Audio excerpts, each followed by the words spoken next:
कैसे हैं आप? आई होप अच्छे होंगे, राइट। चलिए मैं योगिता प्रजापति यूट्यूब चैनल पे आपसे स्वागत करती हूँ और आज मैं आपके लिए लेके एक्सरसाइज 3.5 का क्वेश्चन नंबर 5। तो प्लीज ध्यान से समझिएगा और साथ ही लाइक शेयर करना मत भूलिएगा। ओके बच्चों, आइए स्टार्ट करते हैं।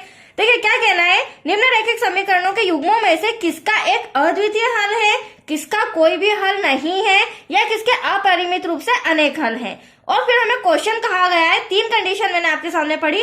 फिर हमें क्वेश्चन कहा गया है यदि अद्वितीय हल की स्थिति होती है तो उसे वज्र गुणन विधि से ज्ञात कीजिए। तो ये जो हमारा 3.5 एक्सरसाइज है पूरा वज्र गुणन विधि पे डिपेंड है, जिसका फॉर्मूला भी मैं आपको समझा रही हूँ बच्चों, और साथ ही साथ अद्वितीय हल क्या है, कोई भी हल क्या होता है, और अपरिमित रूप से अनेक हल क्या होते हैं। 3 जो कंडीशन है इसको भी मैं एक्सप्लेन कर देती हूँ। उसके बाद फिर हम सम स्टार्ट करेंगे तो आप इजिली इसे सॉल्व कर पाएंगे, राइट। अब देखिए मैंने रिटर्न करके रखा है फर्स्ट कंडीशन।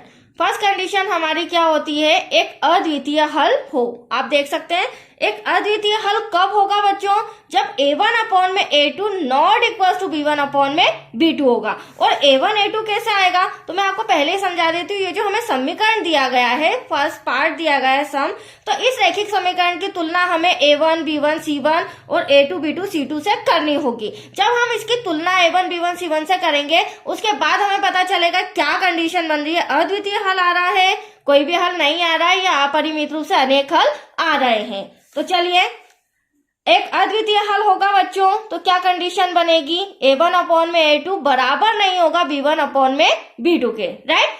फिर सेकंड कंडीशन में क्या होगा, कोई हल ना हो। तो कोई भी हल कब नहीं निकलेगा, जब a1 अपॉन में a2 बराबर होगा b1 अपॉन में b2 के। बट जो b1 अपॉन में b2 है वो बराबर नहीं होगा c1 अपॉन में c2 के। मतलब ये दोनों तो आपस में बराबर होंगे बट c1 अपॉन में c2 नॉट इक्वल टू आएगा। मतलब कि इन दोनों की संख्याएं बराबर होगी और इसकी संख्या असमान होगी, राइट। अब तीसरी कंडीशन अपरिमित रूप से अनेक हल। अब अपरिमित रूप से अनेक हल कब होंगे, जब तीनों इक्वल हो। मतलब a1 अपॉन में a2 बराबर होगा b1 अपॉन में b2 के, और b1 अपॉन में b2 बराबर होगा c1 अपॉन में c2 के। कहने का मतलब ये है बच्चों, यहाँ पर मान लीजिए 1/2 आ रहा है, यहाँ 1/2 आ रहा है, यहाँ 1/2 आ रहा है, तो हम कह सकते हैं कि हाँ यह तीनों इक्वल है और अपरिमित रूप से अनेक हल है। लेकिन इन तीनों कंडीशन को सॉल्व करने पर हमें वज्र गुणन विधि को सॉल्व करना है। बट तीनों में से कौन सी कंडीशन आएगी, जब हमारा आएगा अद्वितीय हल। यदि हमारा रैखिक समीकरण का आंसर अद्वितीय हल आता है तो फिर उसे हम वज्र गुणन विधि से सॉल्व करेंगे, राइट। अब वज्र गुणन विधि का फॉर्मूला भी आप देख लीजिए, इजीली मैं समझा देती हूँ आपको। देखिए x अपॉन में y अपॉन में 1 अपॉन में, ठीक है बच्चों। अभी जो x है ना, तो यहाँ पर 12 नजर आ रहा है आपको, यहाँ पर y के नीचे 12 और 1 के नीचे 12, ठीक है। फिर माइनस माइनस माइनस 21 21 और 21। तो इस तरह समझकर हमें फॉर्मूला प्रैक्टिस करनी होगी। तो 2-3 बार की प्रैक्टिस में आप समझ के कर लेंगे इजीली। क्योंकि देखो अगर आपके नंबर्स मिस्टेक हो गए ना बच्चों, तो फिर आपका वज्र गुणन मेथड का आंसर नहीं आ पाएगा। इसलिए मैं आपको शॉर्ट ट्रिक दे रही हूँ, 12 12 12 21 21 21, ठीक है। नंबर्स तो हो गए क्लियर। अब आप ध्यान से समझिए, यहाँ पर आप देख रहे हैं B से स्टार्ट हो रहा है, तो B से कहाँ जाएंगे, C पर जाएंगे, मतलब BC हो जाएगा। फिर C से स्टार्ट होके वापस रिटर्न कहाँ आएंगे, A पर, तो CA हो जाएगा, राइट। और फिर A से वापस रिटर्न कहाँ आ जाएंगे, B पर, तो ये AB हो जाएगा। तो ये भी आपको ध्यान में रखना होगा कि BC CA और लास्ट में AB। तो दैट्स क्लियर, फॉर्मूला आया आपको समझ में।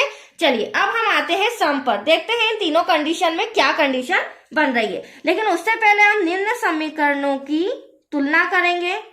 निम्न समीकरणों की तुलना मैंने आपको अभी जस्ट बताया था, a1x plus b1y plus c1 तथा a2x plus b2y plus c2 से करने पर। तो देखिए बच्चों, समीकरण फर्स्ट में आप देख सकते हैं x का गुणांक कुछ नहीं है, तो क्या मानेंगे हम 1 से 1। तो a1 मेरा 1 हो जाएगा, b1 मेरा -3 हो जाएगा और c1 भी मेरा -3 हो जाएगा। तो देखिए आपके सामने मैं लिख रही हूँ a1 इक्वल्स टू x के आगे कुछ नहीं तो 1, फिर b1 इक्वल्स टू हमारा हो जाएगा -3, c1 इक्वल्स टू ये भी हो जाएगा हमारा -3, राइट। अब आगे मैं a2 b2 c2 की बात करूं तो आप देखिएगा a2 जो है हमारा वो 3 आ रहा है, तो यहाँ पर A2 इक्वल्स टू लिख देते हैं, A2 equals to 3 comma B2 equals to minus का 9 coma C2 equals to minus का 2। अब ध्यान से देखिएगा, यहीं पर मैं डिवाइड का बट्टे का साइन भी लगा रही हूं, तो यहाँ पर तो हमारे पास एटलीस्ट बचा 1/3। यहाँ कुछ भी हम सॉल्व नहीं कर सकते, कोई कंडीशन ही नहीं है सॉल्व करने की।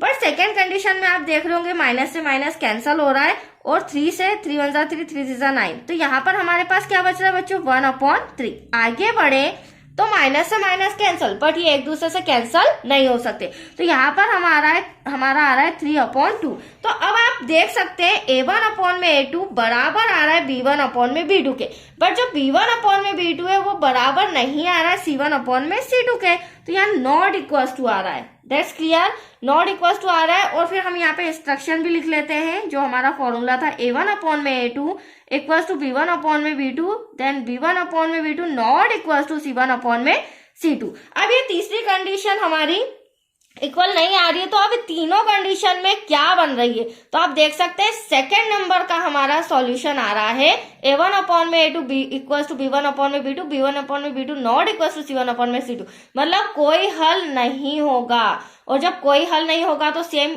जो सम है वो यहीं पर हम दी एंड कर देंगे। हाँ, अद्वितीय हल होता तो उसे मैं आगे भी वज्र गुणन मेथड से सॉल्व करती।